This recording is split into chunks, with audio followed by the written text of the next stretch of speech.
because I'm done. I quit.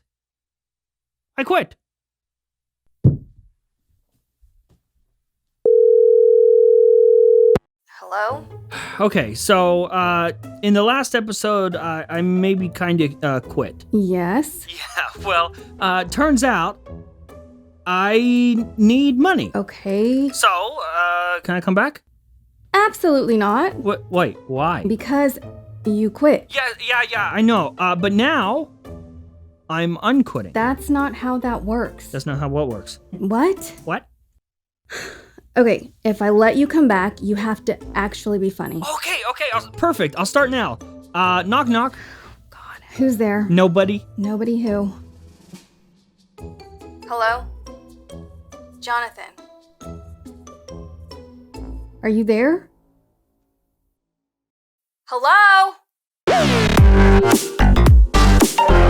Yo, what's going on, guys? Welcome back.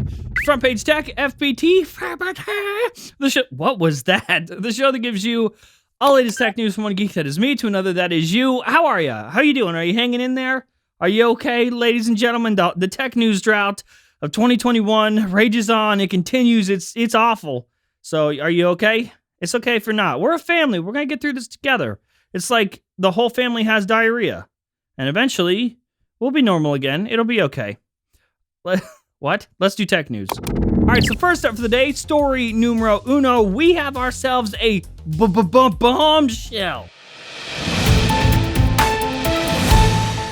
Hello, we now bring you to today's breaking news. Bloomberg's Mark Gurman, the Gurmster, Marcus Gurmantus, has dropped bombshell news that the upcoming redesigned mini LED MacBook Pro will be coming anytime between right now and next year. Yep, that's right. This MacBook that was supposed to come back at WWDC, as reported by John Prosser, and as early as this summer, according to previous reports from Gurman, apparently mini LED production troubles have delayed the machine, and now we can expect it just, sometime. Back to you. Okay, but for real, this is something that Gurman does often. Just leaves things vague and open. Like when he said, as early as this summer, instead of just saying happening this summer, it leaves it open for if he's wrong and it comes out later. Either way, you can't score me the Gurmy. Yeah, so now he's saying just sometime between September and November. So, one of those. Ladies and gentlemen, this is what we like to call a pro gamer move, okay? This is how you're never wrong. As early as this summer could happen whenever, anytime from now till not summer. And now, in the latest report, giving 3 months of leeway as a prediction.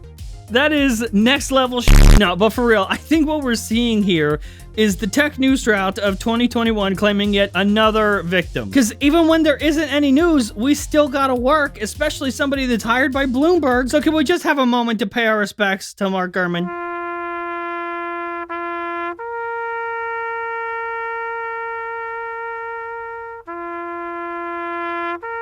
Okay, so listen, the next half of this show is going to be a total mess. So just consider this your warning, right? We're going to go to the sponsor break.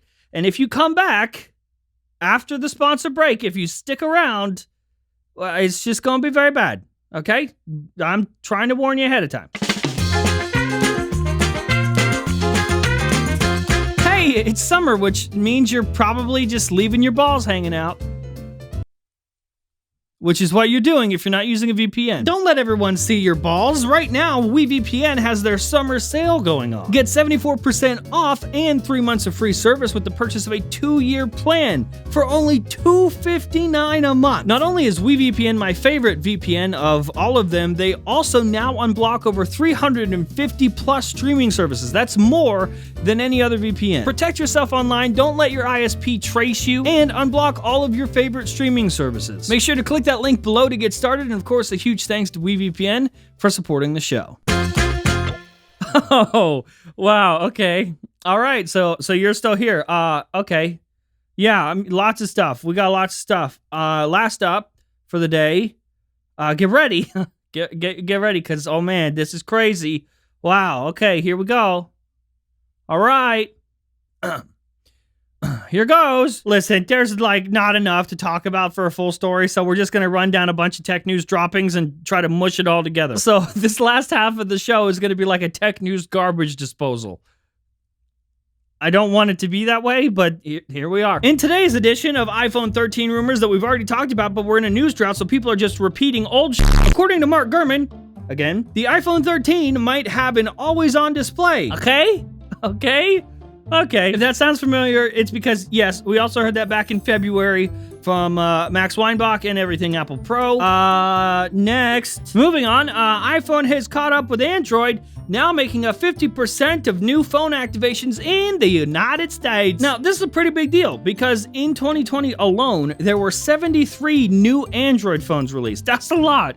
More, I mean, if you count the different size variations of certain models, there was more than 73, but sure, we'll go with that. And there were only 3 new iPhones in 2020. Again, I guess 5 if you count the different size variations. Either way, this is nuts, and that's how it is every year. There are just more manufacturers pumping out Android devices at every single price point all the time. That's nearly impossible to keep up with worldwide, but somehow Apple managed to catch up, at least in the United States. Okay, cool. Oh, here's one. Apple has threatened to stop selling iPhones in the UK. Yeah, you heard that right. Basically, what happened was, there's a company named Optus Cellular Technology, and they own patents related to 3G and 4G, at least in the UK. They claimed that Apple was violating some of those patents, so they took Apple to court. And boom, the High Court ruled that yes, indeedy, Apple was in fact in violation, and there's going to be a new trial that's coming up in the summer of 2022 where the High Court will decide exactly what and how much in terms of fees Apple will have to pay to Optus and its partners. And if Tim Cook and the gang refuse to pay, well, then the High Court could ban the sale of iPhones in the UK. What was Apple's response to all this, you ask? Yep, well, they clapped back by just outright threatening to leave first. Just Tim is going to take his ball and go home. So instead of just paying the fees, Tim Cook is threatening to just leave the UK altogether. But do you think he's bluffing? Like, do you think Tim is actually serious? Like, instead of paying the fees, he would rather just completely dive out of the market entirely? Like, he's just gonna leave? Stop selling iPhones in the UK? Is he bluffing? Or is he truthing? And next, okay, well, that's it. That's all I got. I'm sorry, man. I feel like these last few episodes of Front Page Tech are going to be like old war stories. Like, you know when you were little and your grandpa would just sit you down and tell you a bunch of badass stories from him being in the war? And you, well, when you're old, you'll be able to tell your grandkids about that one era of Front Page Tech where everything was way worse than usual and the show sucked worse than usual and it was just all bad and we all had diarrhea.